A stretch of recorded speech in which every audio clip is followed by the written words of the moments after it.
All right, folks, you are in tune to the radio show with Mark Lee. And of course, on a Monday afternoon, that means that we're definitely going to be having some very interesting conversations about what's going on around the world. And of course, finding some very interesting and motivational people. So definitely looking forward to some great conversations. Matter of fact, I've got an author on with us today, as well as a gentleman that is very prominent in the Parks and Rec scene over there in New York.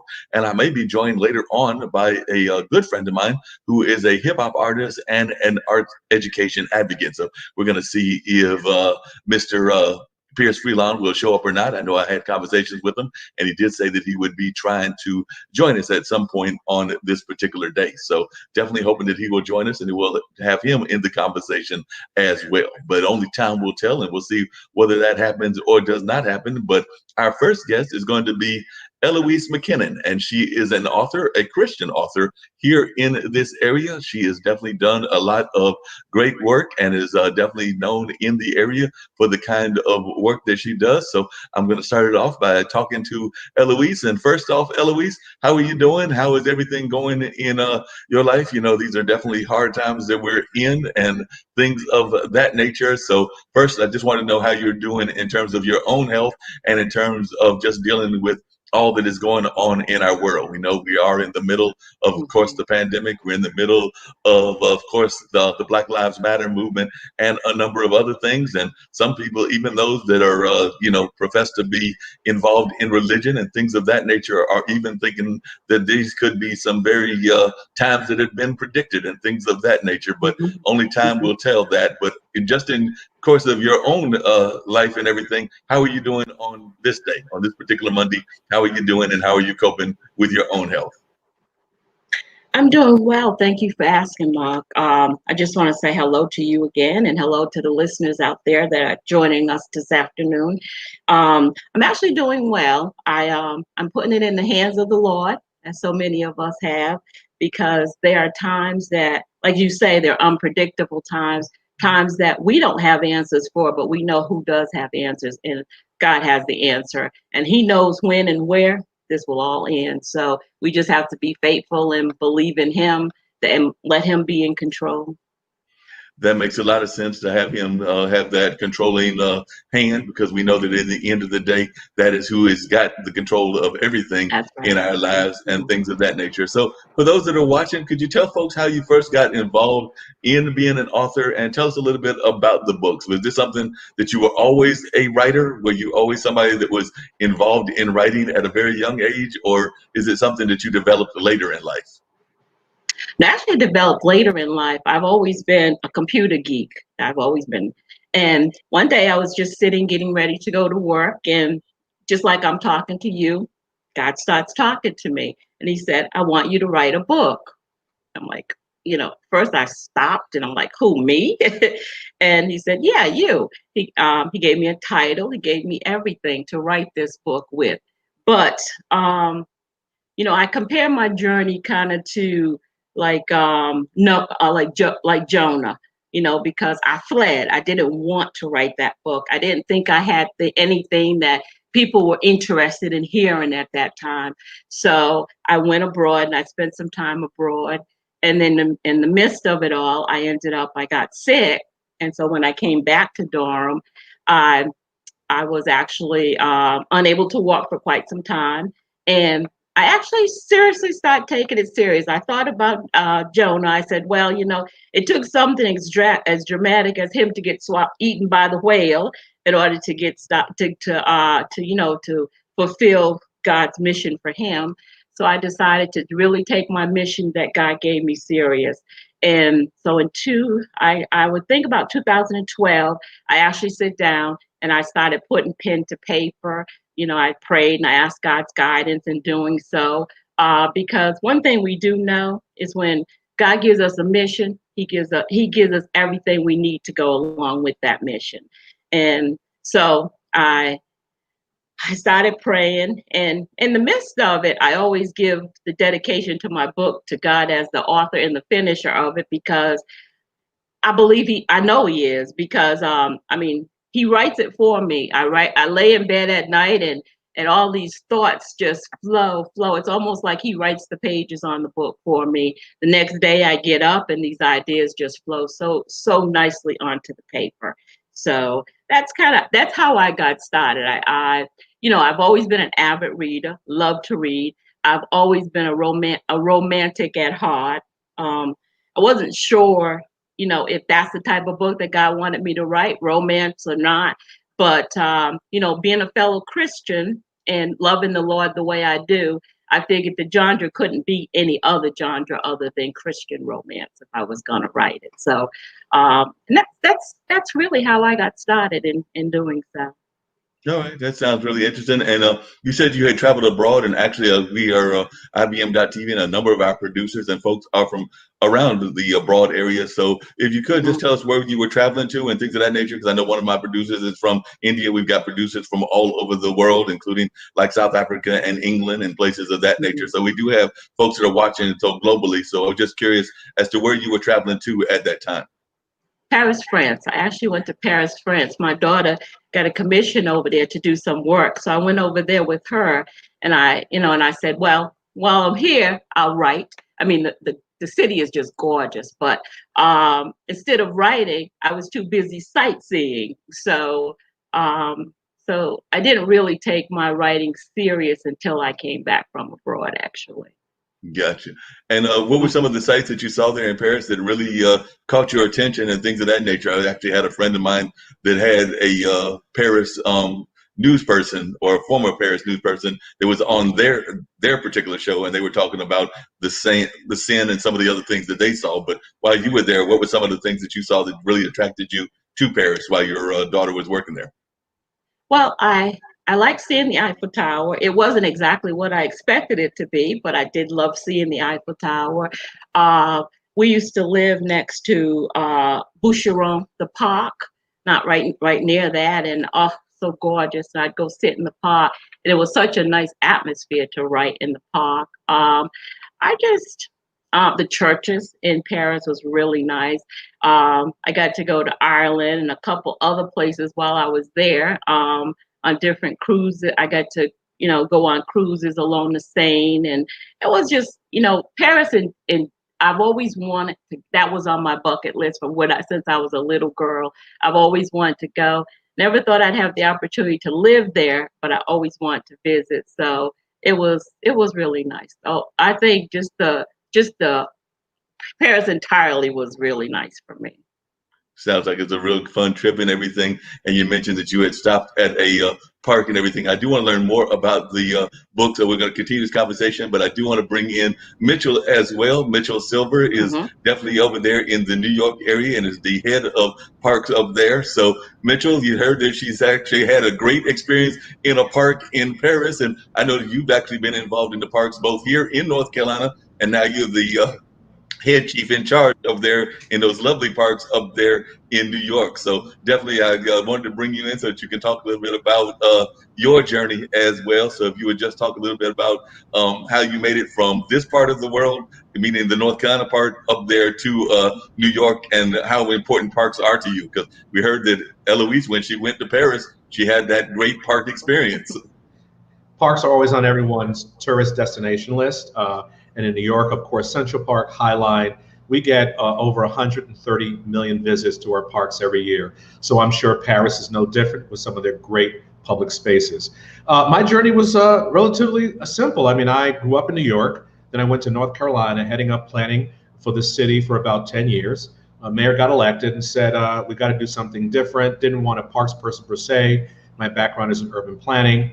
And so he said, how would you like to come back to New York and really help create a 21st century park system?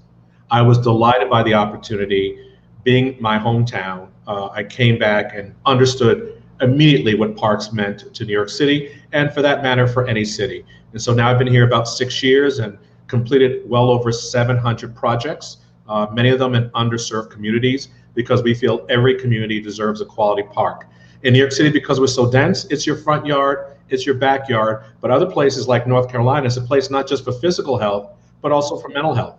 It's a place to connect. That's where our festivals, our family reunions, our family gatherings, it's where memories are created. And so parks serve an enormous purpose. And during COVID, it was the only thing that was open. And so our workers kept our parks open.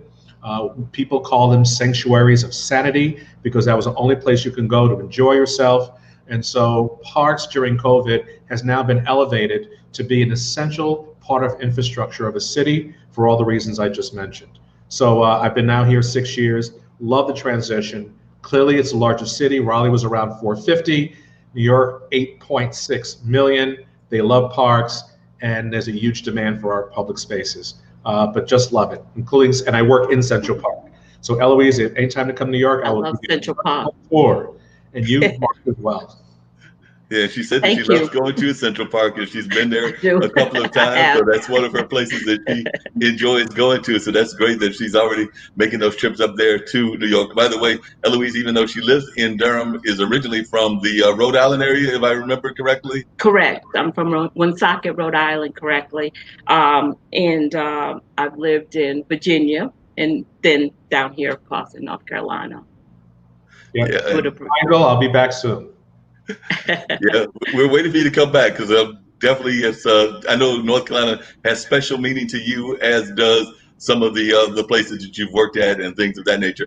And you talked about a little bit, but why do you think parks are so important? If you could just elaborate on that some more, why they are so important to people in general? Because I agree with you that parks are wonderful. They're very much needed.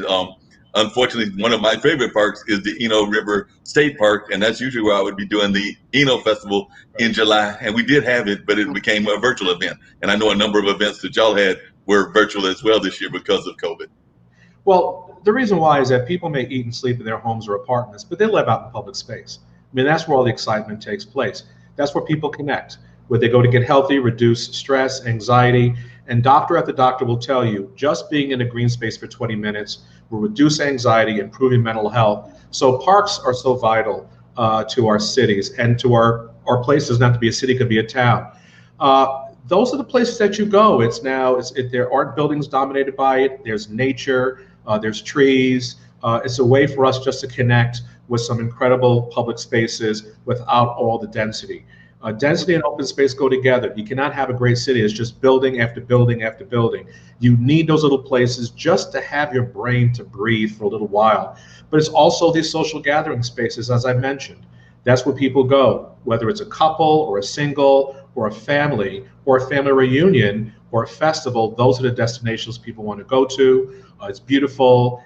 It's helpful for kids to connect with nature. And so from my perspective, they're vital to the city's infrastructure. And now, even with the age of climate change, they're absorbing pollutants. It's for air quality, for water quality, whether it's Durham or Raleigh, all those trees reduce the heat, and those places are very hot. I can tell you right now, those cities would be even hotter without the tree canopy it has. So there are just so many multiple benefits for parks. It goes back a long history. Basically, it was England that gave us the idea for the modern park system. Olmsted was influenced by going to England, came here and decided to create Central Park, which did not exist, to be a democratic space for all. That's the other part I like about parks. It's free. It's intended for anyone, regardless of your race, your income, your economic status. It is a free public space for people to enjoy. And in fact, back in the day, people wore the Sunday best just to come to Central Park and stroll up and down. There's different strolling today, but now they're also the epicenters of some of our protests.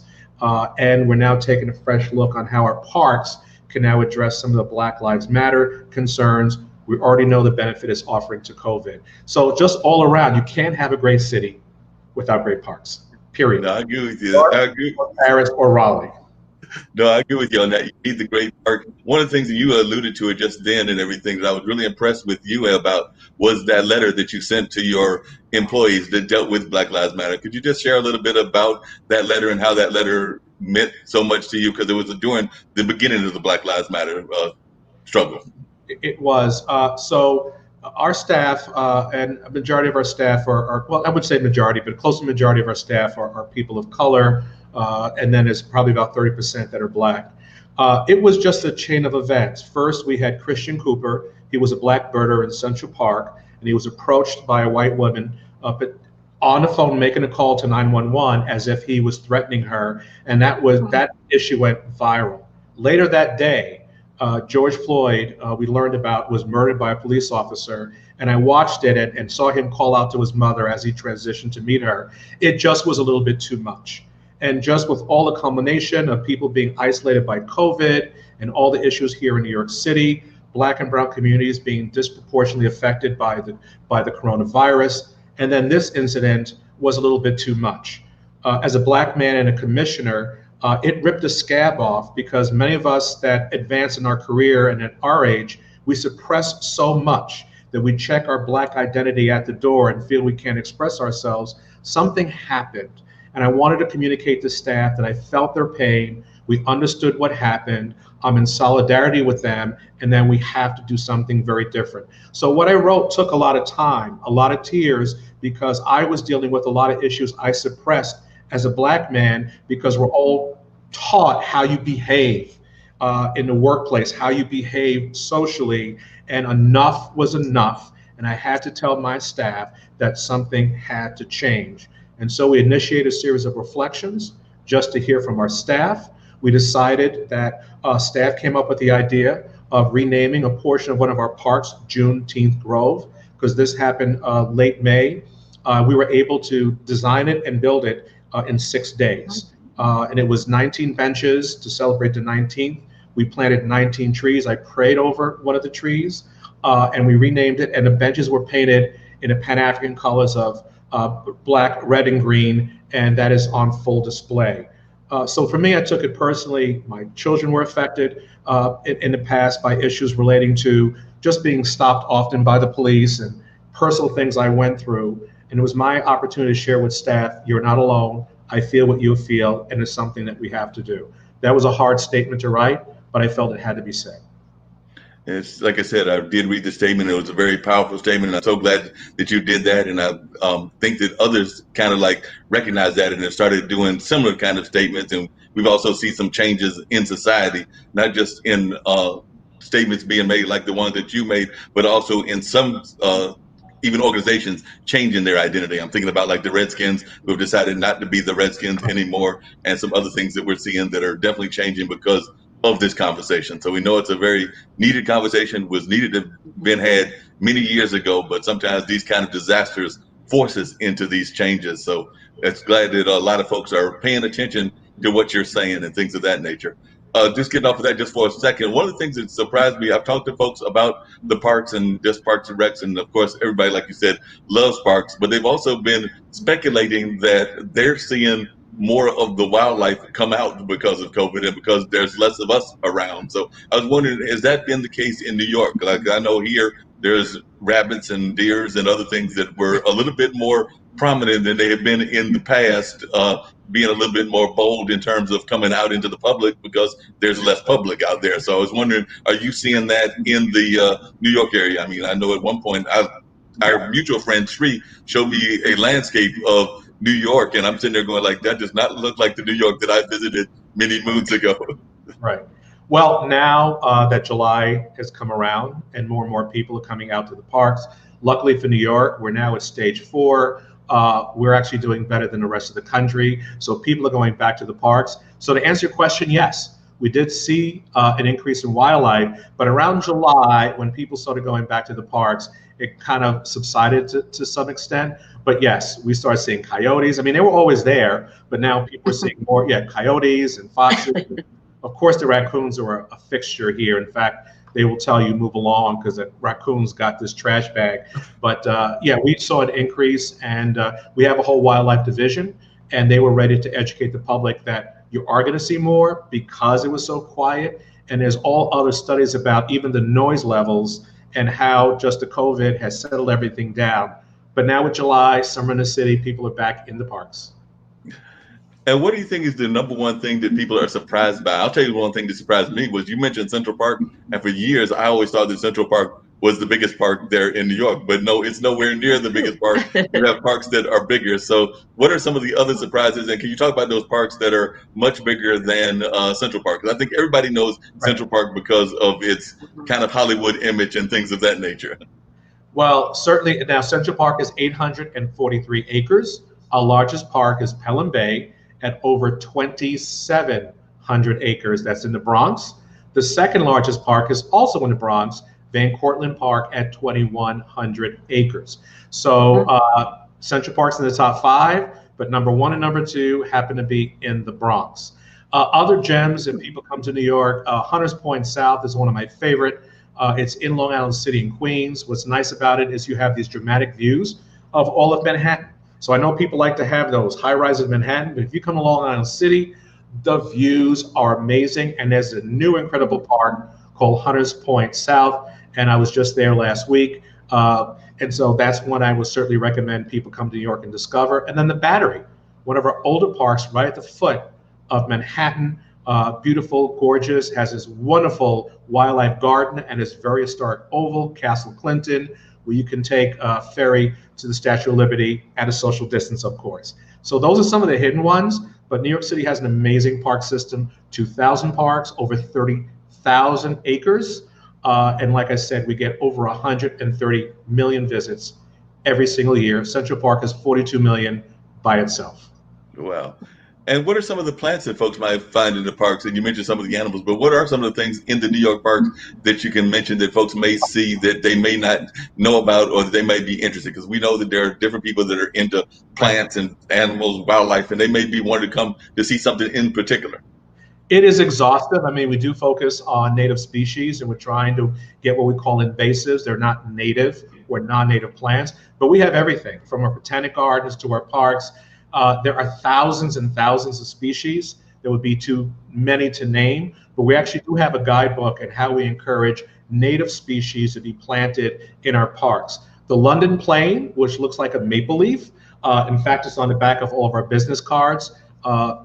So this is something that Robert Moses was enamored with. So it's a very hardy tree. It kind of has a beige bark that looks like it's peeling. Those are London planes, and its leaf is very similar to a maple leaf. That's probably our most prevalent tree in New York City, so you see them everywhere. But we notice now with sea level rise, they don't deal very well with salt inundation, and so we're looking at a lot of our coastal parks to make sure we put more salt-tolerant species in our parks, and London plane is not the best.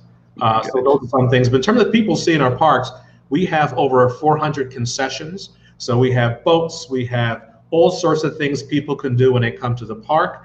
And so that's our way of providing different experience. Restaurants, boating, kayaking. It's just filled with fun things to do. So when it comes to New York, you could just have a ball just going from park to park to park. Sounds amazing. And I do want to get back to Eloise, but before I get back to Eloise, I wanted to know from your standpoint, because that's one of the things we talked about with Eloise, was what got you into Parks and Rec? Were you one of those people that was always exploring the parks when you were a youngster? And that's like I asked Eloise about whether she was a reader all her life and everything. Were you one of those people that always explored parks when you were a youngster and always knew that you wanted to go into planning or something that was involving around architecture or city? Or is this something that you developed later in life in terms of an interest? And if so, when did you become interested in it? Wow, Mark, great question. So I have to give credit to my parents. In 1964, we had a World's Fair in Flushing Meadow Corona Park. My parents took me to that World's Fair, and I saw this exhibit of New York City, a full model called the Panorama. When I saw that at the age of 4, something clicked in me about seeing a city and seeing development. So that's one aspect that really gave my first love for city planning. But I grew up 2 blocks from Prospect Park. And going to Prospect Park, that was my first exposure to nature, seeing a babbling brook, seeing a waterfall, seeing a lake, seeing nature. And so for me, being 2 blocks away, Prospect Park was literally my backyard. So the combination of the World's Fair, living next to Prospect Park, always loved city planning, city building, and parks and development. And so it slowly gravitated toward my degree in architecture, then urban planning, and then I got into city building, park planning, and that's where I am today. And doing a great job with it. It looks like you're doing an amazing job. Like I said, I'm hoping that at some point on this show, because I talked to him earlier, that we'll be joined by Pierce. And of course, I know many people will know his dad as being Phil Freelon, the now late, great Phil Freelon, that did a lot of planning and architecture and things of that nature. Yes, I knew Phil very well. Great man. Yes, no doubt. Phil was an amazing person and everything. So, Eloise, coming back to you and everything, what memories do you have of the parks that you may have visited in New York? And then I want to talk to you about your books and a little bit about the themes of the books. But definitely, you mentioned that you had gone to New York a few times. So, what were some of your memories about going there to New York that you can share with Mitchell that he can pass on to his staff and everybody? Well, actually, I'm an eater, so the restaurants were my biggest attractions. But the park, Central Park, I just love. The only thing I have not done that I've always wanted to do is take a carriage ride through Central Park. I always say, next when I get married again, that will be my honeymoon. A nice ride through Central Park in a carriage. So, for me, parks, serenity. They give me, they allow me to think. Just the beauty, being surrounded by God and God's nature. It just does so much for your for to brighten your day, just to uplift your whole spirit, actually. Um, so whenever I go someplace, especially if I'm going to write, I like to go visit a park, to sit quietly in a park and look at God's nature and walk around, and that helps actually inspire me to write.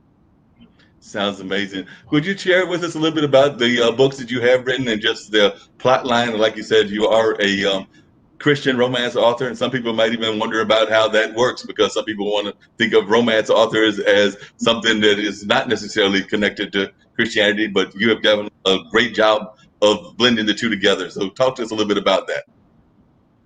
Well, the way I look at it, because I was called, I truly believe I was called by God because He tapped me on my shoulders and talked to me to write. So I wouldn't write under any other genre unless it's under Christian romance. I shouldn't say that because someday I expect to do a children's book, but it's still in the Christian field. It's what I do with my children at Sunday school now.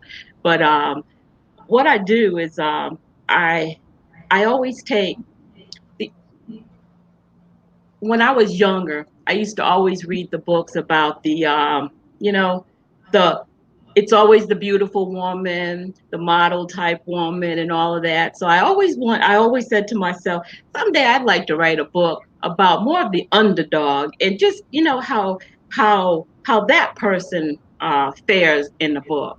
So my books are more about the underdog. I don't write about the beautiful woman. It's always about more the heavy set woman, because there's beauty. What I try to do is kind of like you with the parks. I try to uplift people's spirits and encourage them to know that their lives matter.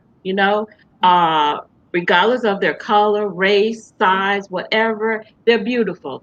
And that's what I try to inspire in my books to everyone. So that's one reason why I take my characters are a little they're not the normal model type. They're more on the maybe people wouldn't give them a second look type of person, but it just shows how God can come into our lives and He can affect us in such ways that what's destined for you, it's destined for you, and it's not for anyone else. And a lot of times people, as we walk, will say, we see that person with that person. You'll say, well, how did that person get with that person? But you know what? I always feel like, if it's destined by God, it's going to be yours no matter what. And that's kind of the role that I picture in my books. I take like in my books are always based on a Bible theme. All my books are based on a Bible theme somehow. It's like the last book that I wrote, the second to last book that I wrote. It's based on Jonah, fleeing Nivea. It's based on that, and it's somewhat based on David as well. So I try to base all my books on a Bible theme and show how God takes that person, and how He works that person. Like sometimes what they'll have in my books, I try to show where you know people a lot of times what's meant for evil to show how God can turn it around for the glory of someone else. And that's how I write my books. Yeah, it sounds like you've got some So, great themes and everything of that nature. Talk to us a little bit about the latest book and what that book's theme is, and how you came about writing that one, and also any ones that you're working on now, any new ones that you have coming out. well, my last book that I published is actually part of a trilogy. The trilogy is A Twisted Shade of Green. And the reason I picked, well, actually, God picked the title for me, but the reason we went with A Twisted Shade of Green, I take all the words centered around the color green. In the second book, the first book of that series is Twisted Shade of Green: Portrayal of Lust and Revenge. That was the first one of the trilogy. And the book that I just published in May of this year, that one's Lies and Secrets. And it just shows how a man's past can affect his future. But through God, sometimes people take your past and they want to use your past for evil, but it shows how God can use your past to turn it around for the glory of you and for him. It also shows how, a lot of times we feel like God's not there. He's not there. And we wonder, where's God during the midst of all our storms? Like now, I'm sure people with COVID is wondering, where's God during the midst of all this storm? But the book's based on, no, the book's based on the fact that God's right there. We don't see him, but that doesn't mean he's not there during the midst of our storm. And that's what this book reflects. It reflects how the character's ex fiance comes back into their life. He's now moved on with someone else, but she comes back and she wants him. So what she does, she uses his past to try to to separate the two. But it shows how God can take your past and because if you want to do better, God will take that past and he'll help you to do better.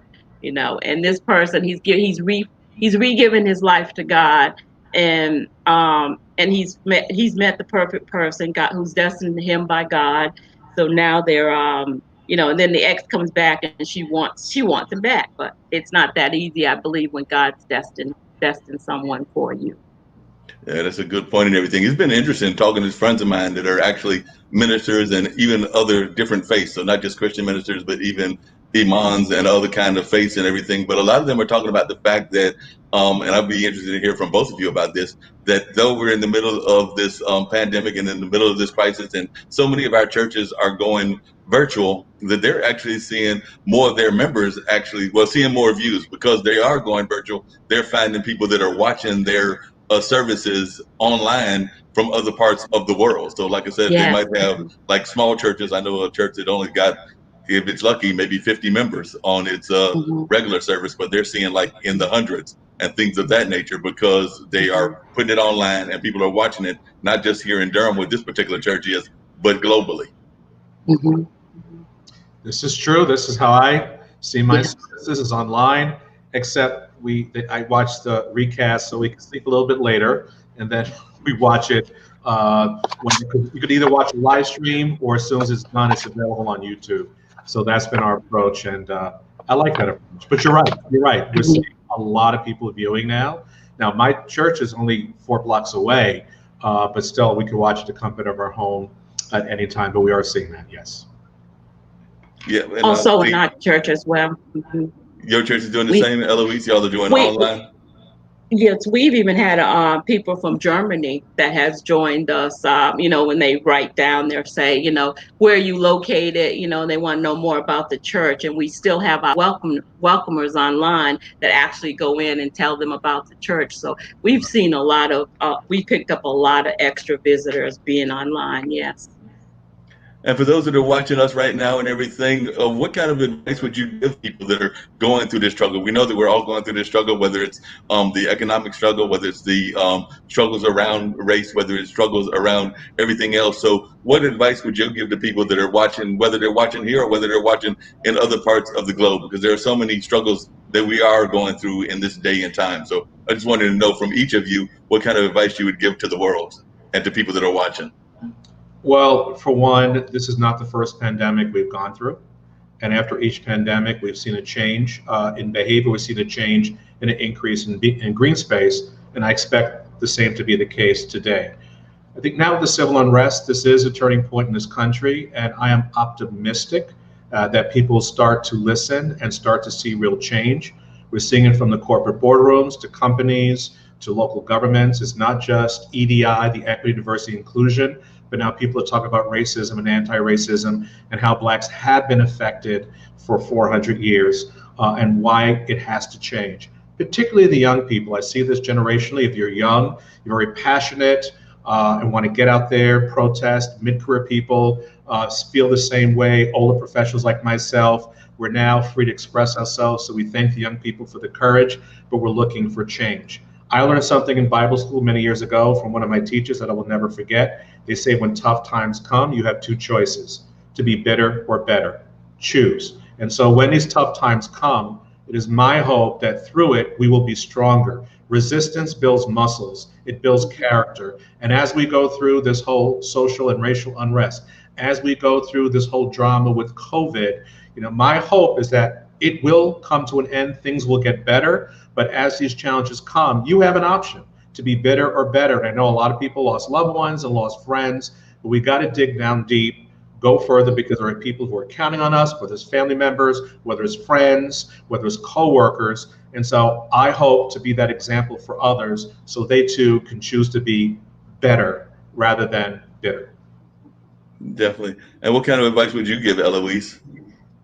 Well, as I write in my newsletters when I send them out, I hope and I pray that the world, when we come back out of this, and I know we will, this too shall pass, and I want us to be better. I don't want us to be the same as we were. I want us to be better. I want us to be able to hear better, to see more clearer, to love people more, to love people, to take that love that God invests in us and show us how to invest it out into other people. I think we need more love in the world. Our children, I mean, before all this came about, people were saying, oh, our children are going astray. What are we going to do?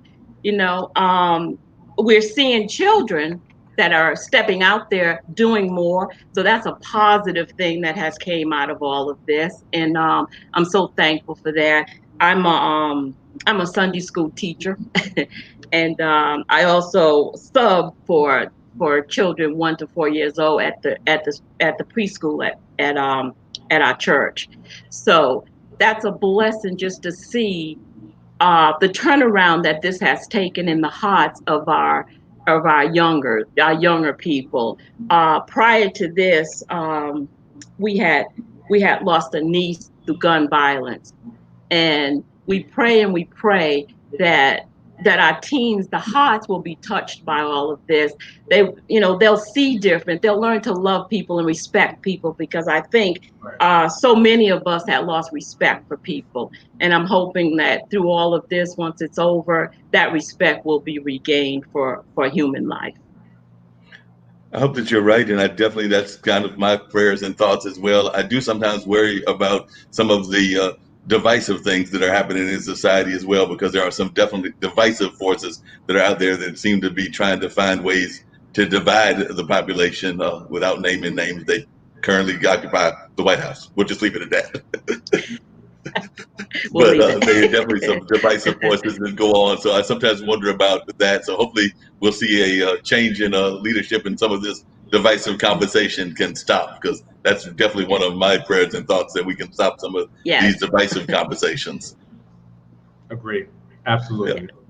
Yeah. Mitchell, and for you as well, Eloise, from the church perspective, but as y'all are opening up more, and you mentioned that it's stage 4 now in New York City, how is New York handling coming into the public space? I know that masks are still very much required, but I also know that in some countries, they have some very severe fines if you don't wear a mask. We haven't gone that far here in the United States, but I was just wondering your thoughts as to how we're addressing it and making sure that people are doing what they're supposed to do. Are there extra hand washing stations? Are there other things that y'all are doing in New York in order to make sure that we are doing what we just talked about, which is the hand washing, the social distancing, and of course the other things that the CDC has recommended that we do?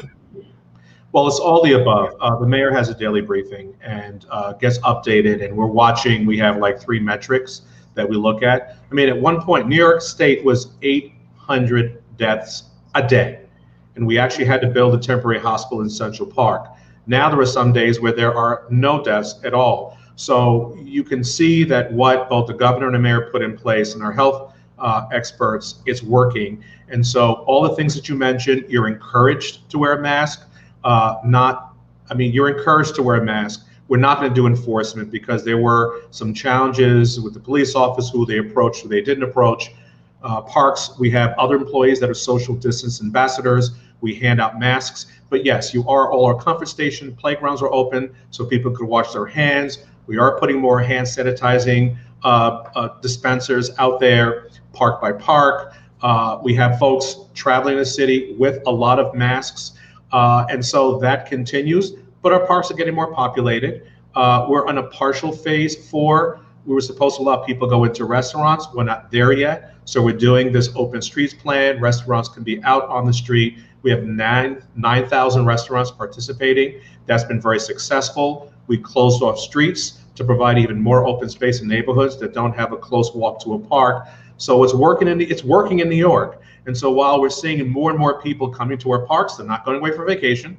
They're staying here in New York City. We open up our beaches and our pools. At least 15 of our pools are open. And so New Yorkers are cooperating, and the mayor's watching the number very carefully. And then last week they just instituted, there will now be sheriffs and police officers at all bridges and tunnels. As you went to New York, you have to, they'll stop every few people to see whether you're coming from one of the states that have higher COVID rates, that they want you to self-quarantine here in New York for 14 days. So a lot of efforts are taking place. We want to keep our numbers down. The Northeast, both New York, New Jersey, Connecticut, we're in very good shape in the Northeast, and we want to make sure we keep it there. So kudos to the mayor and the governor for really keeping a close eye on this.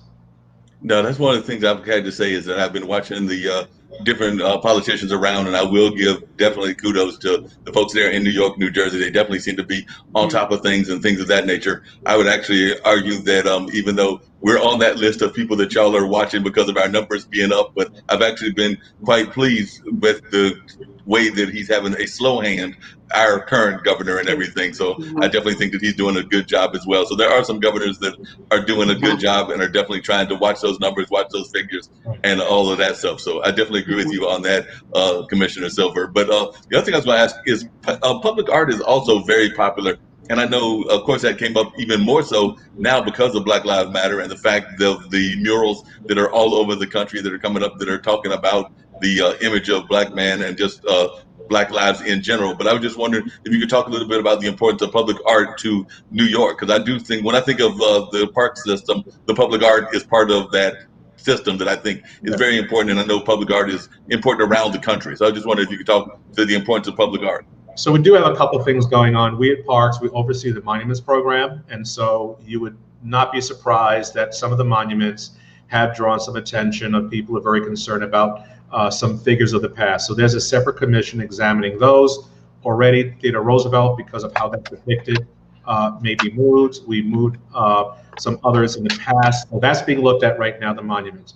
In terms of the art, there's certainly a message from the mayor about painting Black Lives Matter murals on many streets throughout New York City. One was just put in front of Trump Tower. Seems to get defaced a couple times a week, but we just keep repainting it. And now in Parks Department, we're taking a fresh look at all of the parks named for everyone to see if there's something that's questionable that we could rename after a local, national, or global Black person. So that's underway. The art continues. We have a public art program in the Parks Department that is continuing, although we're slowing it down a bit due to COVID. So to some extent it's on a pause, but our expectation is that we have the artists out there, not just to represent Black culture, but Latinx, Asian, women. In fact, I have late breaking news. Next week, in 2 weeks, we'll be installing the first statue of real women in Central Park ever to commemorate the anniversary of the signing of the 19th Amendment for women's rights. And it'll be Susan B. Anthony, Cady Stanton, and Sojourner Truth, all on one pedestal. Nice. It'll be right here in Central Park. So Eloise, when I go on a tour, that's the first stop I'll take you. So yes, Thank you. art represents a lot to the city. It's that cultural identity that people need. And now more so because of a heightened sensitivity about Black Lives Matter, but also gender. We noticed that women were underrepresented in our parks. We started a campaign called She Built. And so we're trying to put more out there. Shirley Chisholm, Billie Holiday, there'll be some new additions into our public art in New York City. So that sounds great. Can't We'll wait have some new things to see. Eloise will see some great new things whenever she Can't gets wait. up there to New York. Yes. So she's waiting to make that trip up there to New York whenever we can get around and do more traveling. I am also Yes. waiting to do more traveling, definitely around the United States, but also globally. I've not done enough of that at all. I'm actually somewhat jealous of you, Eloise. You've been to Paris, and I think my world travels is Turkey when I was literally a baby and a cruise, and that's been the extent of my world travel. Mitchell's probably been everywhere around the world and everything with his job. Yeah. I've traveled a lot. Yeah, prior to this I job, had no time. when I was in Raleigh, I was an international speaker, so I don't know how many countries. Australia's been about 10 times. I seem to be, we seem to get along there, but same thing, Europe, Italy, France, England, Spain. I'm sure there's a lot more. Asia, China. It's been great. Sounds like it. And I know that those of you that have done the world traveling are definitely hoping to do more of the world traveling. And I know I'm hoping to become a world traveler, or at least more of a world traveler, because mine has been very much limited, unfortunately. Eloise, you said that you moved here from Rhode Island. So I was just wondering, could you say what drew you here? And also the same for you, Mitchell, because you did spend some time in Raleigh, but what drew you to this area? And what are some of the attractions of this area that you really enjoy? Actually, my children. When we're in Virginia, and my oldest daughter, first of all, came down here to UNC Chapel Hill, and I always thought I wouldn't go any further south than Virginia. But then when my second daughter graduated, she moved down here, and it was like, I think I need to make a change. So then we went to Paris for nearly 5 years. And then when I got sick, that's actually what drew me back to North Carolina, because I came back here for medical, because you speak French, but not well enough to really talk to, the medical treatment that I needed at the time. So I came back here for that purpose, and came back to North Carolina because the hospitals here are wonderful hospitals. And so that's what drew me back to North Carolina, basically the children, and the fact that I got sick and I needed help. I needed the aid, and my daughter took me in to take care of me, and she lived in North Carolina. So that's what brought me to North Carolina. All right. And what about you, Mitchell? I know you're there in New York, but when you came down here that time, what brought you down here? And by the way, our Parks and Rec person in Durham has stepped down, and we're actually, I think they're searching for a new one. So I'm trying to recruit you back. He's recruiting you back. You mentioned that in after the last podcast, so I won't forget that. Well, it was 2004. I was working in DC, but my family was living in New Jersey, and I was commuting back and forth for about 3 years. And I knew that we wanted to find one place. There wasn't anything appealing to me in the New York metro area. Just put feelers out there. Started interviewing for about 10 different positions across the country. There was something about Raleigh. I was there in the 80s. And when I went down for a visit, read about it, it just seemed like it was the right fit. Both of us at the right time. Raleigh was looking for a big city plane director with experience for big cities. They wanted to find out what was next. So it was the right place at the right time. And I did not want to come back, which is why I told everyone when I took the job here in New York that I'm coming back. Now, I don't want to do any late breaking news, but I'm in the process of purchasing something very soon in Raleigh that I have to rent out until I come back. But my plan is to return. It is something about the place that it is so lovable. It's a livable city, but it's also a lovable city.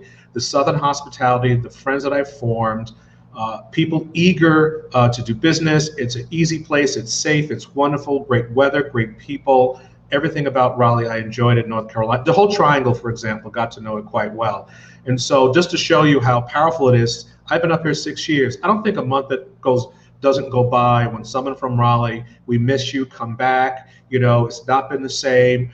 We miss your presence, your vision. So that's the kind of place that it is. So like I said, I'm in the process of getting something. So when I do come back, I have a place that I can be. But certainly is something that is just inside of me. Raleigh, the Triangle is a special place, and it's one I miss dearly. And my son and grandkids are there as well. So that's an added bonus in addition to friends. Sounds great. For those who want to get into city planning and want to get into that, you of course had the fortunate experience of doing it when you were like 4 and you went to the World Fair and everything like that nature. But not everybody has those kind of experiences. So those that are thinking they want to get into this kind of planning that you do, as well as park work and everything, what kind of advice would you give them in order for them to break into the field and Right. things of that nature? Well, for first, you have to have a passion for the work. I mean, planning is about place, about buildings, but to me, more importantly, it's about people. So you have to understand the soul of a place. Raleigh is not New York. New York is not Durham. Durham's not Chicago. So you have to have a love for place, but also a love for people. You know, it's like you're a doctor for cities, you're a doctor for a town, and you want to find out what makes that city tick so you can prepare it for now, but also for the future. And so if there's something you care about cities, if you care about where people are going to live, if you're concerned about some of the underserved communities that are suffering, you can go in there and figure out ways of making communities better, making parks better. So you have to have a passion. What I call planners is that we're guardians of the future. We think about these emerging trends to make sure that city, that town, that county is prepared for what's coming. When I was in Raleigh, we started a whole conversation about demographic change, about the aging population, that single family homes is not going to cut the future market. We have to do more multifamily, more senior living, places that are walkable. We were ahead of the curve at that time and started building more and more places where people had options because not everyone could afford or can live in a single family home. So that's the role of a planner. Think about those trends, prepare for it, but care about the place, but more importantly, care about the people. Yeah, that sounds like a great advice to give to folks. Eloise, you've now an author. So, what advice would you give to folks that are thinking about becoming an author in terms of like they want to go into this field of writing? So, what advice would you give them if they're interested in becoming a book author? Well, I've always been told everybody has a book in them. I mean, because everybody has life experience, so everybody have a book in them. But what I would say, it's kind of like Mitchell says, it's a passion because it's a dedication. I mean, they, when you look at it, you have to commit yourself at least 2 to 4 hours a day to really write something, whether you're doodling on paper or whatever. You've got to be very committed to what you're doing. First of all, I think I would tell them to think about it. Think about a subject. Think about something they'd want to write about. Think about the genre they'd like. Take lots of notes. That's what I did. I think I took notes for about 2 years on a yellow piece of paper before I actually sit down and started typing anything. So just, if they sit back and just think about life's experiences, or about a book that they've read, something that they may want. In my case, I wanted to show a different side of people in my books. I want to show that just because you're not beautiful or just because you're not, that model type person, that, you're still loved and you're still beautiful. So, think about a subject, a theme that they want to write about, and just be passionate and, and pray on it. That's the best I could say, because God will help you if you pray on it. Oh, no doubt about that. Who are some of the folks, and this is for both of you, that inspired you in your career? So I'll start with you, Eloise. Who are some of the authors that have inspired you as you've written others? I mean, definitely, of course, I know that the Bible has got to be one of your inspirations, but other than the Bible, what are some of the other inspirations? Well, I've always loved to read Danielle Steele. I like Carl Weber. I like Brenda Jackson. There's so many that have inspired me, as a child growing up reading romance books. There's just so many. They're almost un, you know, I would never be able to tell it within this short period of time, because there's so many great authors out there. And and also when I was, sometimes you struggle as an author. You say, oh, do I really want to do this? You want to just sit down. So I actually wrote an author once, a very famous author, and he gave me such wonderful advice. He said, never stop. He said that it took him I don't know how many years to publish his first book. He said a lot of people don't know the struggles behind the scene of an author. All we see is the book when it's finished, and we don't know what the struggle is. So, like he told me, there'll be days you want to quit, but keep going. Even if you write down just a couple words on a piece of paper, keep going. Be dedicated and devoted. That's the best advice I can give to anyone that want to come into this field. Have That lots of makes a lot of supporters sense. What too. about yourself, Commissioner Silver? Well, these book authors, is Kevin Lynch, an architect. People don't know about him, but he wrote a book called Image of the City, transformed my whole idea about cities, and talked about how landmarks help you define your space. So when growing up, when you give directions, people don't always use streets, especially when I was in North Carolina. When you get to this big oak tree, make a left. There are these landmarks that people use, but he unpacked this whole notion about how cities work together, the nodes, the streets, the streetscape, the landmarks. So one is Kevin Lynch. Jane Jacobs, very known for just understanding street life and what it was like, and she was very instrumental in stopping Robert Moses of destroying the village and parts of Manhattan, but really trying to understand how people make up a city. William White, he also wrote a book and observing how people use public space, not doing a study, but he just watched people. Because people will tell you one thing, but how they behave is another. So William White, kind of the father of placemaking, modern placemaking, is another book and another author that really impressed me. So those are three. There are many more, but those are some that when everybody asks me what book to read, I will always Life and Death of American City, Jane Jacobs, Image of the City, and then Holly White. The name is escaping me, but another well-known book. I think it's called The City. It's a big white book. I have it on my shelf. Those are the three, very instrumental, and I was very grateful to read those at a very early part of my career.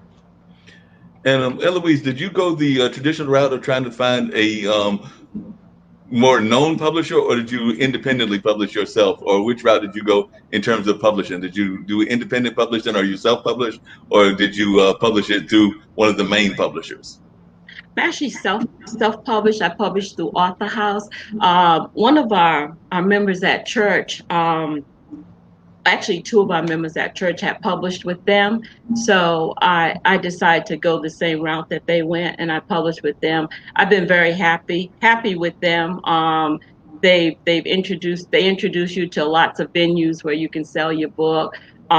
They make sure that you're in lots of bookstores or online bookstores. So I've been quite happy with them. And also, I've done a lot of Barnes and Noble book signings. I've been over various parts of the state to do Barnes and Noble book signs. I've been invited to do them, and that's been a wonderful turnout. I love people. I love talking to people, so that has also been one of my great things. So, yeah, I do hope someday to go the traditional route, but for now, I'm happy I think I'm happy the way I am. But someday I would like to go the traditional route. And that day will probably be coming for you at some point or another. But I know a lot of folks that have a tremendous amount of success in the independent route, and even like some smaller publishing companies, because I know there's some even here in North Carolina and around the globe that are done quite well just doing the independent route. So I think that both ways probably have those, they're good and they're bad. So it's a balancing act. Because I'm sure that there's some control issues if you decide to go with the bigger publishing houses that you probably don't have as much of. I did a lot of research prior to, and for me, it fits right now. I can't speak of what the future holds, but for now, it actually fit. I have a lot of readers, trying to attract more, but I do have a lot of readers. So this route right now, it has been working great for me. So, but everybody, I think, as an author, someday wish to go the traditional route. But where and when that will be, I'm not sure. And what's the most interesting thing that has happened for you on this author journey of yours? So if you could share with us some of the stories of some of the most interesting things that have happened to you as you have gone and become more of a known author here in the area, and particularly in this particular market that you are serving. So just give us some stories of some of the things that you have enjoyed and that you would want to share with others. People. I've met such interesting people. You never know who you're going to meet when you come into a bookstore. Um, I try when I'm at my book signings or my book readings. I I want to think you can kind of read people. You know, you can say, well, they're not going to buy a book, but I'm just type. I'm going to be nice to you regardless. That's just my nature. That's the type of person I am. And a lot of times you talk to people and they'll tell you right out, I wasn't going to buy your book. I didn't intend to buy it, but talking to you and getting to know you as an individual, I bought your book. And I've got some great reviews based on that. So um, I just being yourself, I think, helps a lot in this industry. Not trying to be someone that you're not. People just I know my brother always says to me, I don't know if Barnes and Noble is good for you or you're good for Barnes and Noble, because every time I go to a Barnes and Noble, I seem to do well and they always invite me back, or another Barnes and Noble will invite me to their store to sell books. So he always says that to me. So I'm I'm just, I'm humbled. That's what I must say. Sometimes don't want people to get the wrong idea. I am just humbled and blessed, just thankful to God. And I never take a moment of this journey for granted, because I know who brings me where I am today and who will always carry my footsteps where I go. So, And Commissioner Silver, is a similar kind of question. What's the whether it was here in Raleigh or whether it's there in New York? What's the most unique things that have happened in your career? Because I'm thinking that is the extensive kind of career that you've had. You probably had some interesting kind of experiences that might be shocking to folks if they were to hear about these stories. So, what are some interesting things that have happened in your career? Wow. I'd have to say being Parks Commissioner was uh, overwhelming at start. Coming back, I mean, I worked here in New York, but nothing this high profile. Then coming in this position, I had a long history. Robert Moses served this position, the longest serving commissioner. In fact, his office is right behind, actually, is behind that door. It's now our conference room. And while he did a lot of good things, he didn't do so many good things. And so I get to repair some of the damage that Robert Moses did in some of our public spaces. But I think it's our equity initiative. Coming here to New York, realizing that we had a lot of people that for decades did not have a quality park, and really go in there. And I got to give credit to the mayor. He gave us over $300 million to transform parks that hadn't seen investment in over 20 years. And to go in there is not just a light touch, just scraping it down to the ground and rebuilding an entirely new public space.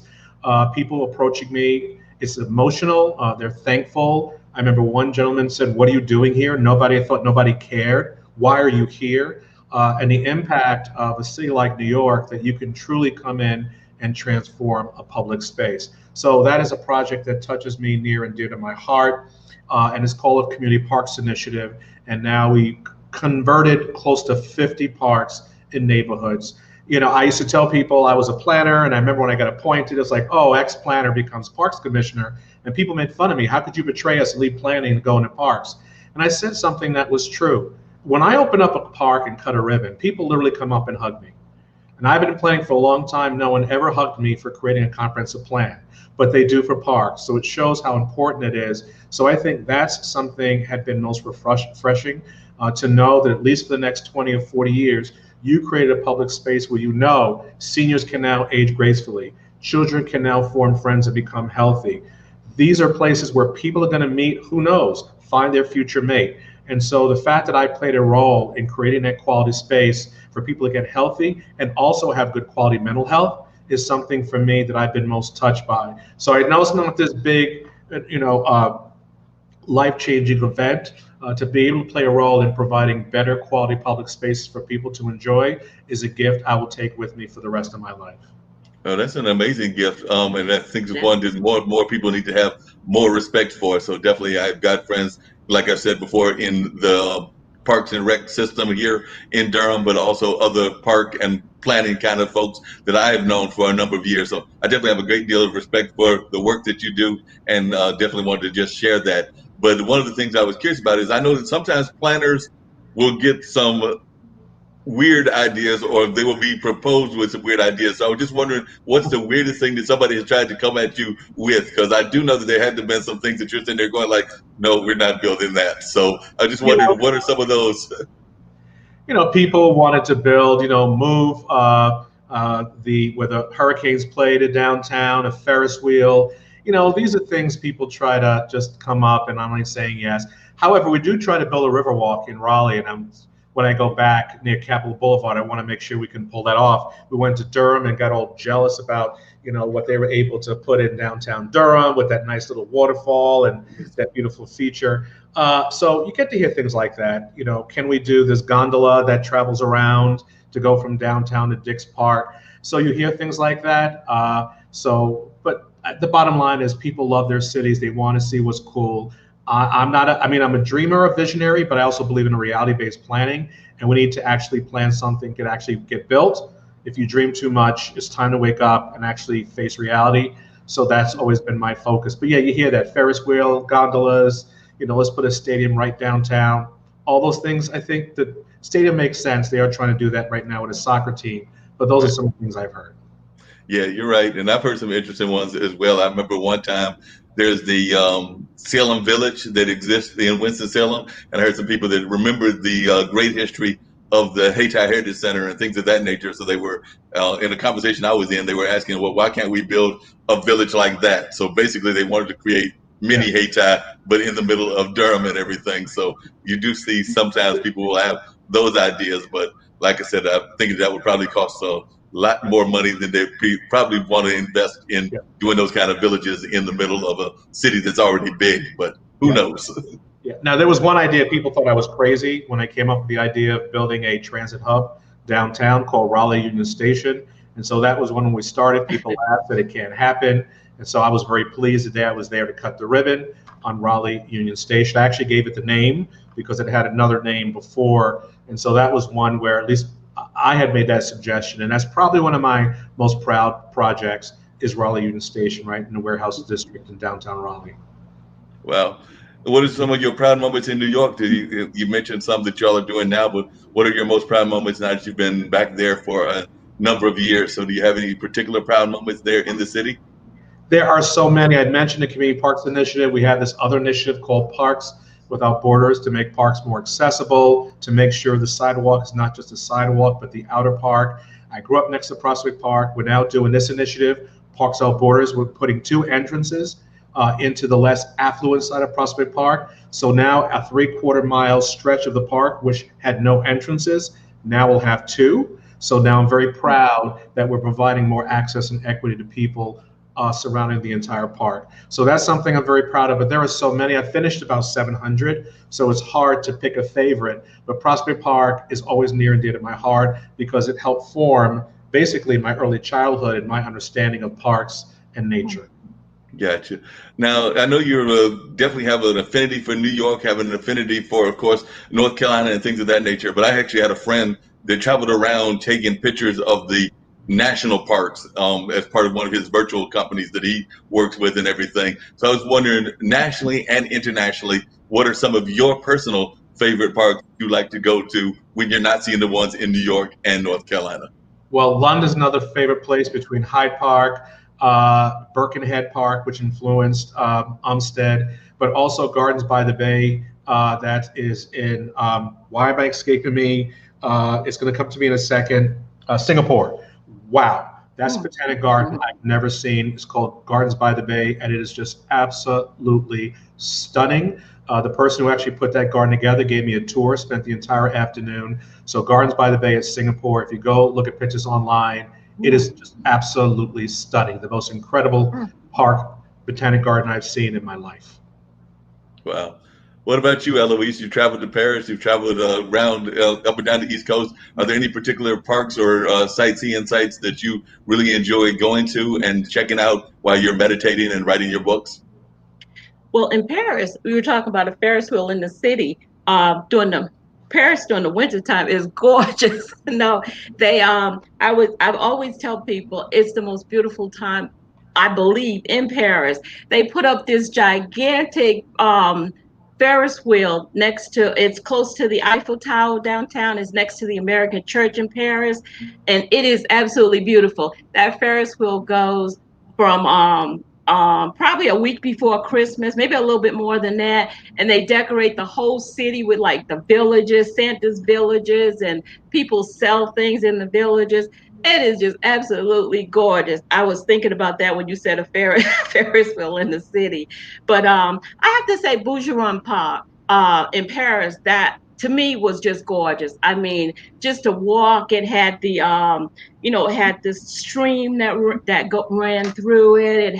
It just has everything, and people were always doing weddings there, so it was never dull. There was always something there that could capture your attention. And as a writer, you like to listen and be attentive, so because you never know where your next idea is coming from. So to me, that was and truly, I believe, the best park that I have seen. Yes. Well, I know, like I said, I haven't done enough world traveling, but one of the shows we have here on IBM.TV is a show revolving around China. It's a young Chinese student that lives in the West Coast in California, but she does like a highlight of the different provinces. And I forget which province she went to, but she went to one that had like these tremendous ice sculptures, and they were just amazing. And they were like in a public space as well, but it looked like they had been carved by individuals and like a team of individuals. But when you saw these statues of like elephants and tigers, but they were carved in the ice, you were sitting there going like, it was just amazing that they could even pull that off. But I know that that was one of the Chinese provinces. And I don't know whether you've ever been there, Mitchell, or been around it, but like I said, she highlighted that because that's one of the shows that she does, that she highlights different places that you can go. And I think we've got a gentleman that might be doing something similar for Canada and things of that nature. We might have to get you to do one around the different parks, Mitchell. So I'll have to talk to my bosses at BIA. We might have to have you do like a 15 or 20-minute segment where you tell us about the different parks and give us a little highlight there, here and there. Okay, I'm down. All right. I'll definitely let the powers that be here at IBM.TV know that Commissioner Silver has said he's down and that he's open to the idea. So we'll make that happen. I'll talk to Kim and Nick, who are the people that run this particular platform and everything. So I would definitely mention that to them. So we were talking about the book and everything. And if I could come back to that, and if you would just tell folks how they can find the books and the website where they would go to find the books and things of that nature, Eloise. So if you would, tell us a little bit about how they can find the books. And if you want to, you can share a little bit more. I know we've talked some, but if you want to mention some more about the plots and things of that nature of the more current ones, or even one that you're working on for the rest of the trilogy, you can do that too. But definitely, I do want folks to know how they can find you and where they would find you. Okay. My books are located in Amazon.com. They're located in Barnes & Noble. They're located at BookBob. Just picked me up as one of the authors. So I'm encouraging people to follow me on BookBob, try to build up my reader base there. But you could reach me on all my social medias through my website, which is at www.com. It's E. McCann, my last name, my first initial, EMACKINN01.com. That's my website. And you can connect to me on all my social medias. Right now I'm doing an August free book giveaway. And I want to mention that, if that's okay. And it's through my newsletter. And you can find the sign up through my newsletter on my website as well. This week is the last week for the book giveaway, and I'd really like to give away 20 ebooks, so that would be nice. And it's of the first book of the trilogy, A Twisted Shade of Green: Portrayal of Lust and Revenge. So many people are saying we want to go back, and it was a little span between the two books, so a lot of people are saying I got to go back and read the other one so I can catch up. So that's a good way to read it and catch up, to buy the ebook and read it that way and catch up. That would be great. But also the book that I'm working on now is, of course, the last book of the trilogy, and it's called A Twisted Shade of Green: Portrayal. And that book is going to more or less wrap all the other two books within that book. So it's going to speak a little bit on the lust and betrayal, the lies and secrets, and that leads to the betrayal of all of the characters. So that's where that book is headed. I'm on well, I write, then I go back and really decide my chapters after. So I'm on chapter 4 right now. I'm hoping to get that book published by Christmas, so it could be a nice Christmas gift for people. That's what I'm hoping. Because as authors right now, we're kind of I think she froze on me there, but I hope she comes back and everything. But she was talking about the book, and I think she froze on me. But Mitchell, how can platform folks for reach you? say Go ahead. What were you saying, our Eloise? platform to go in stores to book signings are some stores are doing virtual book signs, but not a lot of them. So we have to find other medias by which we could go out and advertise our book these days. So and so trying to keep keep my readers interested in what I'm writing. And just you know trying to be there and support their needs as well. So That makes a lot of sense. Eloise, also, you mentioned the newsletter. How do folks find the newsletter, and what is the newsletter about? Is it a Christian newsletter? Is it a newsletter around authors? Is it both of those, or what specifically is the newsletter about? my newsletter is actually about whatever events coming up in my book. If I My new books that are coming out, new releases that are coming out, any activity that happens with my book. Like one of my books I just put on sale for $1.99, so I sent a newsletter out in reference to that. Sent a newsletter out in reference to my free book giveaway. I try to keep my newsletter centered around my book. I do always put a small section in there because I know right now people are struggling. So I do want to address those needs as well. That's something that we cannot forget, and I do always want to give them a word of prayer or some, a message from the Bible in my newsletters as well. Just to to keep them uplifted and to keep them encouraged during these times that we're going through. And to because a lot of people, we fear the unknown, and so sometimes just an extra word from someone else, just to reach out and tell somebody that you care, that means a lot to people these days, because there are a lot of people that they don't have people that can reach out to them every day. So I'm hoping through my newsletters, I can reach people, let them know that I do care. We all care. We do care about their welfare. We do care about their needs. And I find myself that a good book takes me away. It takes you to places you've never been. It's like when I went to Paris, it's like I knew Paris because I had read so many books about Paris. And I it escapes my mind this author that I had just read before I went to Paris, and she described uh, all the beautiful sights in Paris. And it was like when I seen these sights, it's almost as if I had actually been there once before, and I hadn't. I just had read her book, and so I just find that when I'm stressed, I like to read a good book, and I'm hoping that I give that advice to others, hoping maybe it'll help them as well. That To makes read a a lot good of book. sense. Is there a particular passage that is your passage of choice that you always go to as your passage of strength? Because I know a lot of people have different passages that is their passage of strength that they always go to when they're going through hard times. So is there any particular passages that you go to? Well, there's several that I go to, but what I always think about is the fact that my mother used to always tell us when we were young. She used to always say to us, no matter what you're going through, God's always there. He'll never leave you. She used to always instill that in us as we were little kids, and she used to always tell us that, the fact that, if you feel unloved, God always loved you. So, maybe start off with a prayer in the morning and just tell yourself, a lot of people beat up on themselves. Instead of beating up on yourself, be positive. Just look in the mirrors and tell yourself, I am loved. God loves me. I am loved. you know. No doubt about that. And we're actually going to wrap everything up. I know Commissioner Silver has got to get ready to go very shortly as well. But on those same lines, does the Parks and Rec department have a newsletter that folks can go to on a regular basis if they're interested in finding out what y'all have going on there in New York? And also, do you put out anything individually yourself? And how can folks reach you? Well, in terms of parks, we have a very active website as well as our social media platforms. So it is nyc.gov/parks. And so we constantly are refreshing everything on our website because we have so many things going on.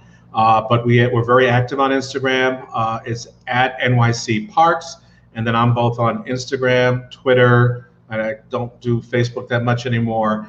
And that's Mitchell_Silver. I'm a runner, so I do a comment on Instagram. My personality is running and parks. On Twitter is more business oriented. So on both, but Parks is active on both. You want to see some amazing photographs, follow the Parks Instagram. We have a team that goes around. We have 2 photographers, and they take some unbelievably beautiful pictures of our parks. So I encourage you to follow more so Parks than me. You can find me anytime, but if you really want to see some amazing stuff in parks, our social media platforms and our website is very rich and exciting. Our nickname is that we're not just Parks and Rec, we're also the Department of Fun, Health, and Happiness. Every city should have the Department of Fun, and in New York, it's us. Y'all are definitely doing that, doing some great fun and having some amazing time. Just out of curiosity, how far do you run every day? I know that Ron Thomas, who is a part of the Shriek crowd, runs 7 miles. So are you a 7-mile runner, or are you running a lot more than that? Well, right now it was supposed to be marathon training season. Everyone's pretty bummed out that the New York City Marathon's canceled. So this time of year, I'm probably between 20 and 30 miles a week, but I'm not training for the marathon. So I'm around 10 miles a week because I'm not training for everything. So right now is just for health. But this is kind of the first month of marathon training. We start July 4th. So right now we're all just hanging out. We can't really run like we used to because we have to wear our masks. Hard to run with a mask. So yeah, so it's about anywhere from 20 to 30 miles a week. But right now I'm down to 10, which is okay.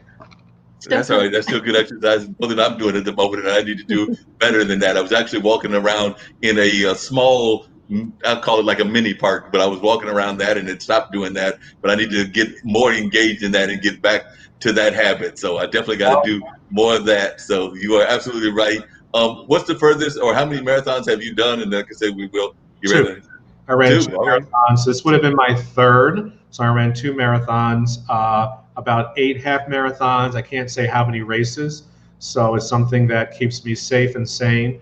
North Carolina Triangle has great trails, which are amazing for biking, for running.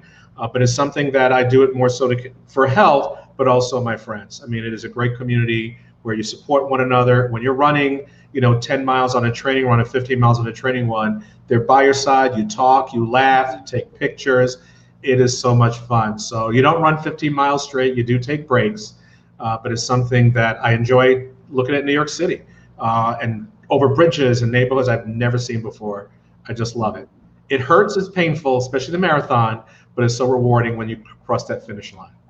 Oh yeah, very much rewarding, and we'll continue the conversation. But I just wanted to share with you, one, I was glad that you were able to jump on and be on this conversation, Commissioner Silver. It's something that I know we had talked about before, so I want to thank you for being on, and I hope that you'll come back on in another episode in the not too distant future. So I want to extend that to you, and also let you know that my dad, who just turned 80. That's right, because I am 58, so he's 22 years older than me. So he just turned 80. He is still bicycling, so he's doing a lot of exercise as well. He's doing it on trails and the trails around Durham. So yes, he bicycles and does some other exercises. So I am a big supporter of us getting out there and enjoying nature, enjoying exercise. And I know I just like to go for walks in my neighborhood, and like you said, see the birds, see the different other animals, and just observe, as Eloise was talking about, doing the whole people watching things. So definitely very much something that is loved here in Durham, loved in Raleigh, as you know, and definitely loved in New York and around the globe. So I do want to thank you for being on, Commissioner Silver. And like I said, I hope that you will come back in the not too distant future. I'll wrap up with a little bit more conversation with Eloise, and then we'll wrap up the whole show totally. But I did want to thank you for being on. Well, thank you. And Eloise, it's a pleasure. And now to meet you. and now I can go on and read some of those books and tell my wife and daughter that there's now Please do. some romantic Christian books that they can read. Please do. And I look forward to meeting you once I come to New York for that tour. All right, thank you. Thank you both. Yeah. Yeah. Thank you. Bye-bye. All right, so we'll just continue the conversation there, Eloise. But like I said, we have different guests on the show, and that was Commissioner Silver out of the New York City area, and gave us a lot of insight into what they're doing with New York parks and things of that nature. So it's really good hearing his take on things.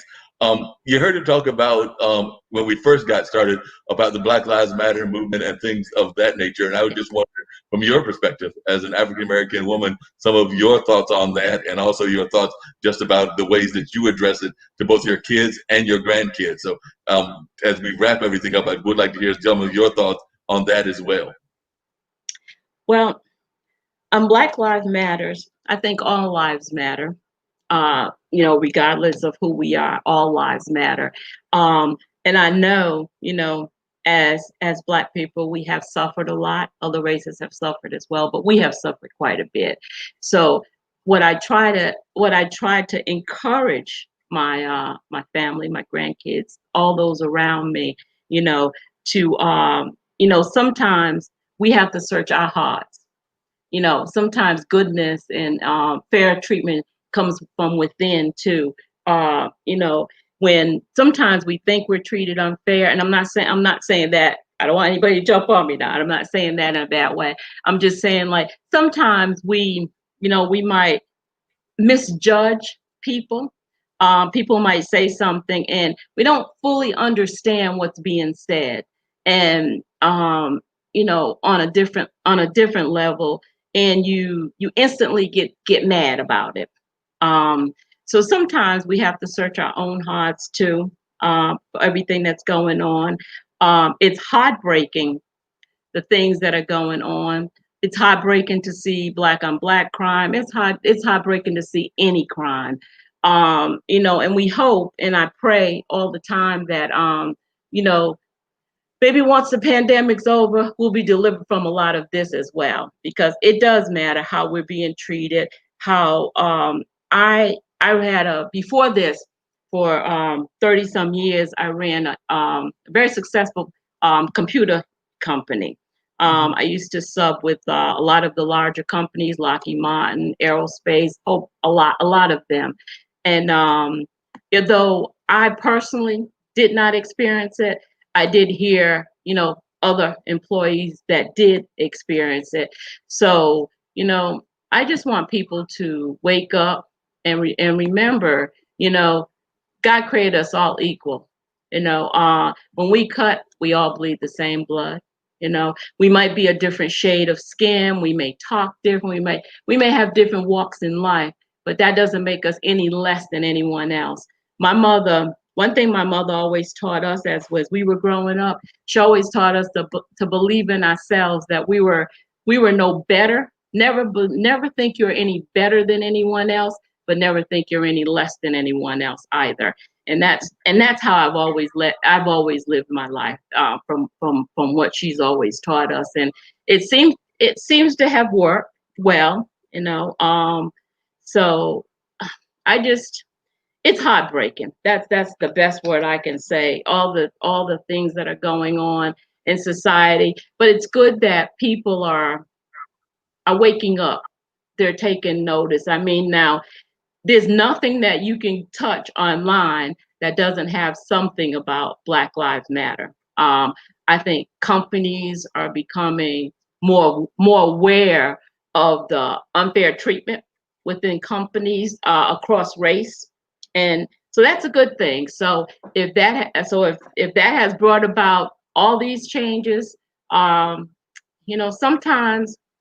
it's sad to say, but sometimes things have to take place in order for change to happen.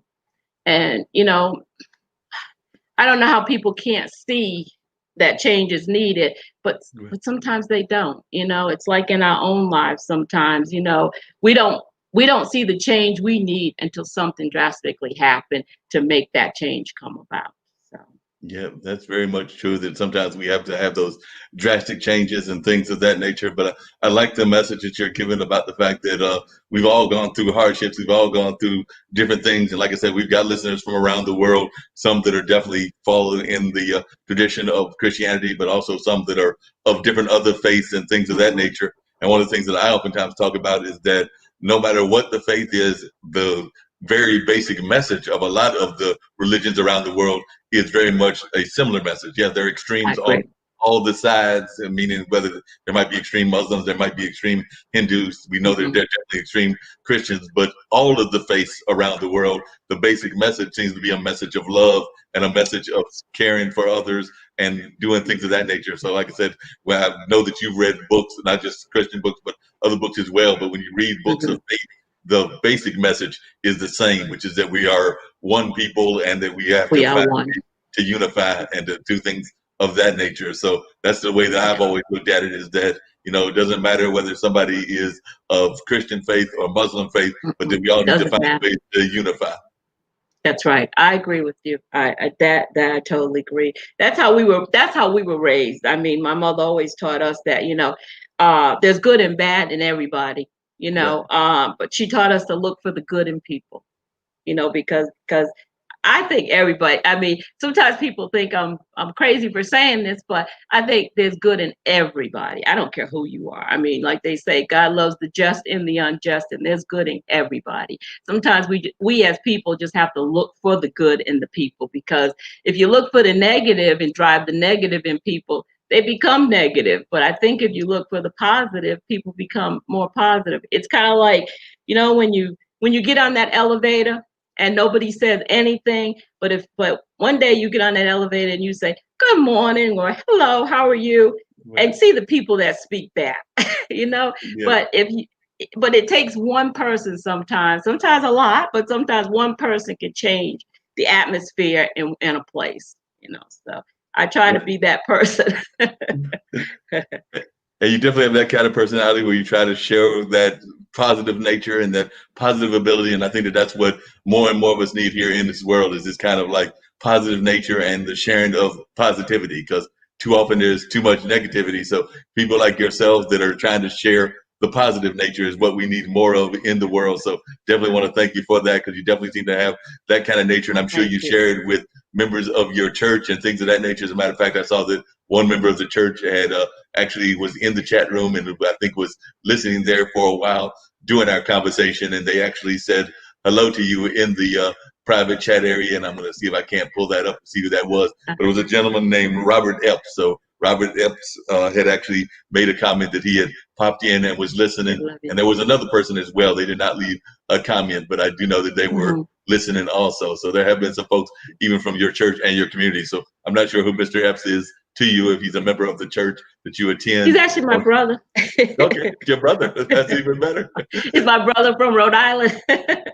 Your brother from Rhode Island was checking out what was going on. That is an amazing thing. For those that are watching us and listening and everything, tell them once again about the church that you go to, and maybe if you want to give them a shout out as well, that's also allowed. So, and also what your role is. You mentioned the Sunday school.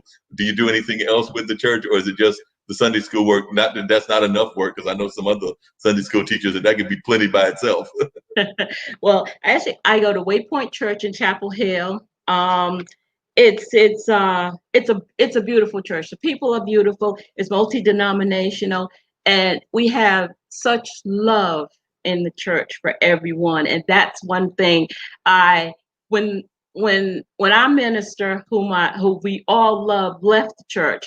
Um, I went on a searching seek to find another church, but I always prayed and asked God to lead my footsteps. And for some reason, He always led me back there to Waypoint Church. So I said, God, there must be a reason you want me here. I do the children's ministry. And that's why someday I said I'd like to write a children's book. What I do, I take the children's lesson, I turn it into an activity for them each Sunday to teach them the Word of God, because I think children are more visual and they Right. learn better that way. I do crossword puzzles, color, and I do all kinds of things for them in these activities books. But I take whatever lesson it is and I turn it into an activity book for them.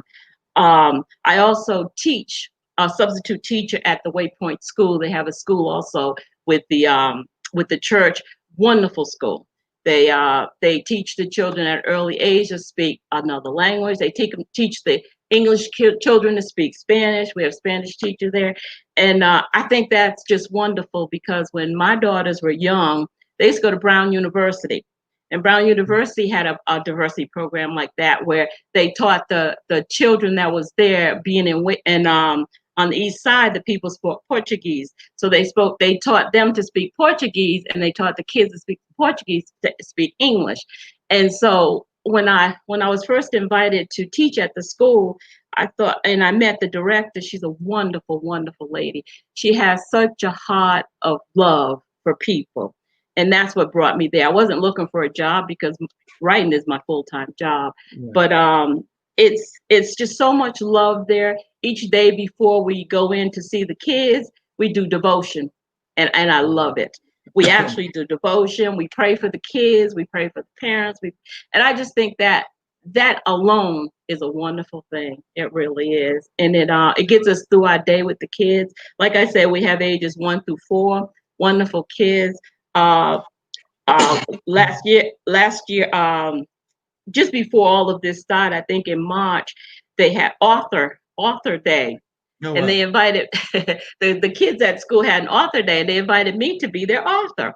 So I thought, well, my book's a little bit not really appropriate for them. So I sit down and I made books for them, and we actually had a book signing with those books that I made for them. So, I mean, it's things like that they teach the kids. It's just a beautiful environment. The church itself is a wonderful environment. I find a lot of love there, and most of the people that go there find a lot of love there. But basically, what I love most about church, I love the children. Yeah. Oh yeah, children are amazing. Like I was telling you before, I've got 2 nephews. They are 11 and 12 now. Yeah, because the one was born 2008, the other 2009. So they're 11 and 12. So definitely, I know about that love of kids. Because like I said, my brother had those late in life, and he's a few years younger than me. So he's actually this October he'll be 51. We went away for a little bit. I work on the affordable children in housing. Your life, and know that that's very important to have in your life. So definitely, I was hearing what you were saying about those children, and yeah, children are very much important. Definitely, like I said, I've got my 2 nephews, and they mean a lot to me. And I've got some other kids that are part of like the circle of people that I am involved with or influence or things of that nature that would fall in that kid category. So definitely, anything we can do to reach and help the children of the world is a wonderful thing. How are y'all dealing with the school? How are y'all dealing with COVID? Are the kids doing stuff virtually, or are they not doing anything at all as far as the school is concerned? I'm sorry, I didn't catch them. I was saying, how is the school going in this particular era? Are they doing any teaching at the school right now, or are there plans to do it as a combination virtual and online with everything that's going on with COVID? How are they planning to handle the teaching?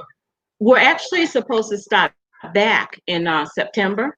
School is supposed to start back in September. They're just working out all the final things now as to, safety, what's best for the kids and all of that. And I think they've come up. I think we're supposed to start back on the 7th. It's actually a wonderful school for people to send their children to, actually.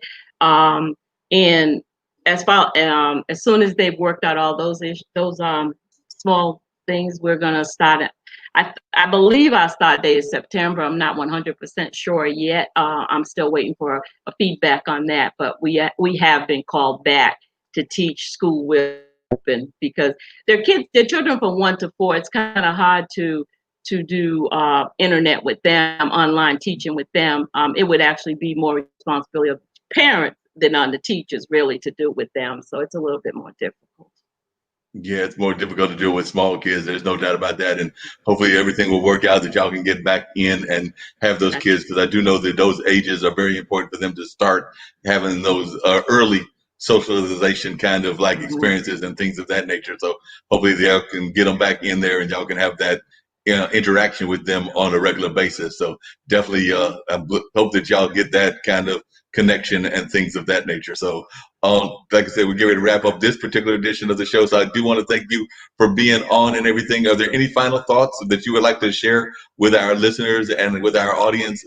Like I said, folks who get a chance to catch the replay, which we replay on YouTube, on Facebook, and on Twitter, and sometimes on Twitch. But definitely they can catch the replays on all of those channels, and of course on IBM.TV as well. So do know that there are ways that members of your church and just the community in general can catch the replays at those platforms that I just mentioned. But definitely, and we have other great programs here as well. I know that my friend Alexandria does a music program out of South Africa. We've got a gentleman that does a show around chess, and that's actually based out of there's one of the shows that's based out of California. That's Jim Eat, and then we have another gentleman, Sasha, who is originally from Russia but now lives in Canada, and he does both a chess show and he does an investment show. So he talks to people about investments and things of that nature. And then there are a number of other programs. We've got a program where two guys, Dylan and Zach, will actually do like the idea. They'll create a story, so they're actually creating like a TV series almost. They're showing you the whole process that they go through. So they're like basically whiteboarding it right there in front of you, and they're doing it with two ideas that they're tossing into the can and creating it from like the beginning all the way to whatever the completion is. So they have actors and everything else, but it kind of like walks you through the process of what they do, and that airs on Sunday. And then my friend Zach, who is a funk musician, has two funk shows. One is on Saturday afternoon at 12, and the other is on Sunday afternoon at 12. I caught that one. Oh, good.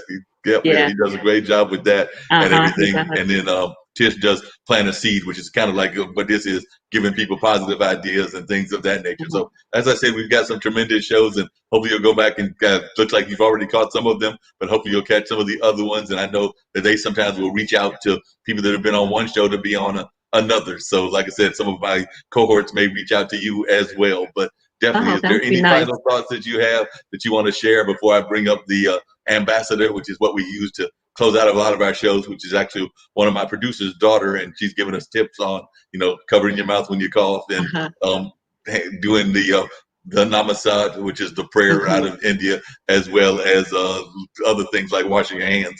But she talks about all of that and everything. But if there are any final thoughts that you would like to share, I'd love to hear them, and I'll give you that time right now.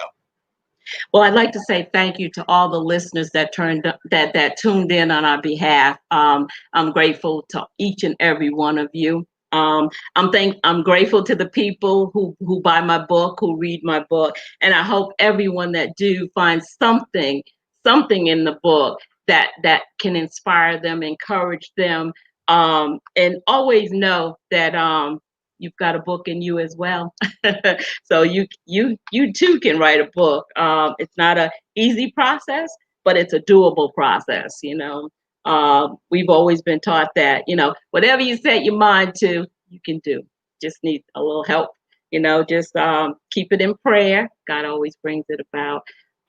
My biggest thing is that I have been very blessed. I hope your day is as blessed as mine was by you joining in to watch me this afternoon, because I have truly been blessed by being here with you today. And I thank you, Mark, for having me on the show.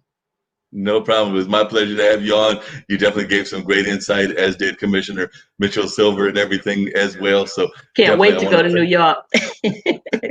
So you ready to get up there to New York? And I'm ready to go.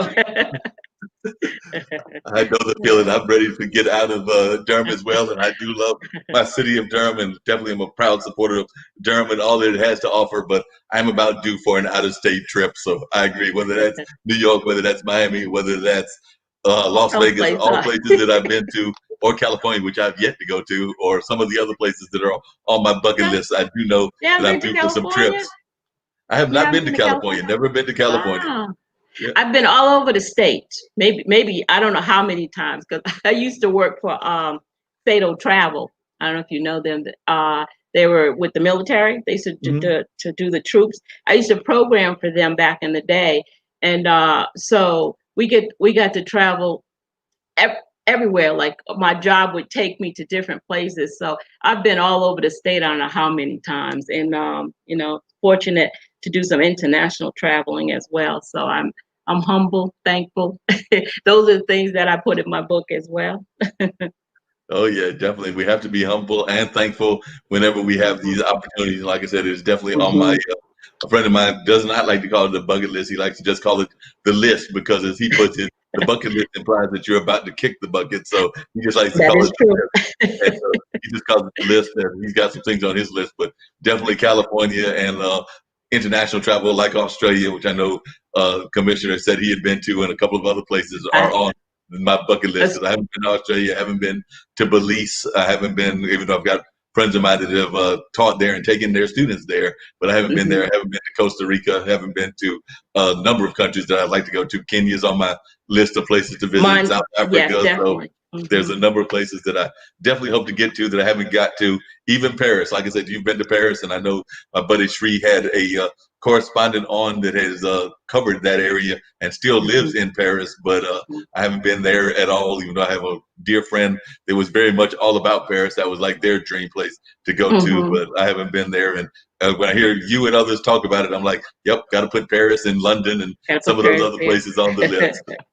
Australia is one of mine, but hopefully in 2021 we're able to go. My daughter has a conference there, and hopefully I'm able to go with her. That we never know. We're We never know. hopeful. But we're Yeah, going to keep that hope going and hope that everything will go. I know that's that right. Broadway, where Yes. Mitchell is, has shut down all of 2020, but hopefully they'll be back in 2021, and hopefully we'll see more of Yes, these things. We'll actually be able to travel, whether that's traveling in state or traveling around the world. But I know exactly. definitely what many of us want to do is be able to get around and do that traveling. So once again, I want Exactly. to thank Eloise for being on, thank Mitchell for Thank being you. on as well. And I'm here to bring the ambassador up. Yeah, you can stick around while the ambassador plays, but the Okay. ambassador will play, and then that will wrap up the show. All right. Hand होकर और ऐसे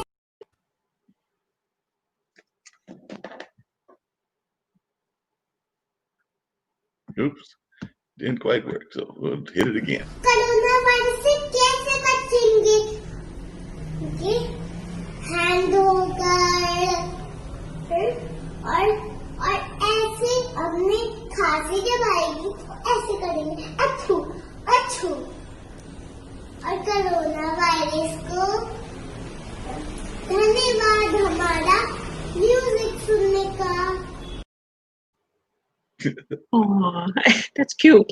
It's very cute. Like I said, that's one of our producers, and that's his daughter. And he's actually out of India, but she puts that together and gives us Oh, all kinds of great ways to give us encouragement during these hard times. that's So, wonderful. Yes.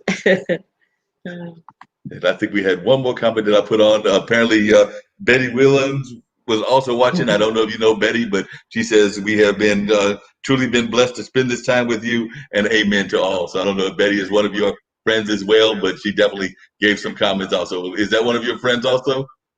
It's actually my sister. All right, then. So the relatives have been watching. That is a great thing. So glad to have It the is. relatives watch you. It And is. like I said, definitely want to thank you and Commissioner for being on. So I'll catch y'all on another show, and hopefully we'll get you Thank back you. I on the look not too forward distant. to it. Come back. Be blessed and have a blessed day, Mark. Thank you.